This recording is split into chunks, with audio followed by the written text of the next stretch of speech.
Dagsanga na ang reklamong graft na isinampa ni Speaker Pantaleon Alvarez laban kay Congressman Antonio Florendo Jr. na top campaign contributor ng Pangulo noong 2016. Itinanggi rin nilang may away rin ang dalawang babaeng malapit sa kanila, pero sabi ni Florendo, ang ugat talaga ay ang usap-usapang papalitan ng Speaker ni Congresswoman Gloria Arroyo. Saksi si Lia Manialac del Castillo. Isang orihinal na kapartido ng Pangulo sa Kamara na tuluyang naging House Speaker at isang nag-ambag ng 75 milyong piso kaya naging top campaign contributor ni Pangulong Rodrigo Duterte. Pero ngayon, isang reklamo ang namamagitan sa dalawang kongresista ng Davao del Norte.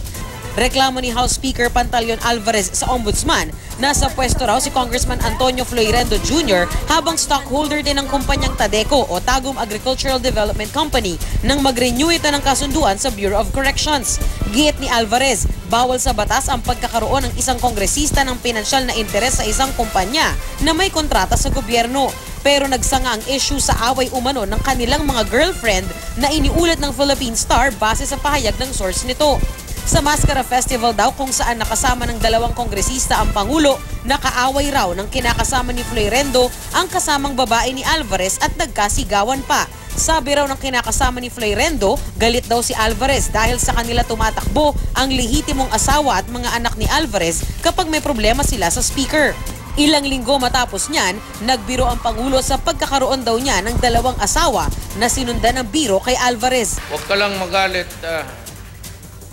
Siya pati ako pareho. Dalawa ang...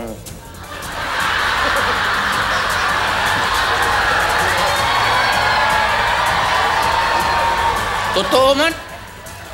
Sa parehong Philippine Star article, inamin daw ni Alvarez na may karelasyon siya pero hindi raw yan ang dahilan ng kanyang reklamo. Sa bagong pahayag naman, sinabi niyang hindi personal na issue ang namamagitan sa kanila ni Florendo kundi ang issue sa Tadeco. Mas dapat daw tutukan ang kontrata ng Tadeco na ipinasok sa gobyerno na hindi umano dumaan sa public bidding.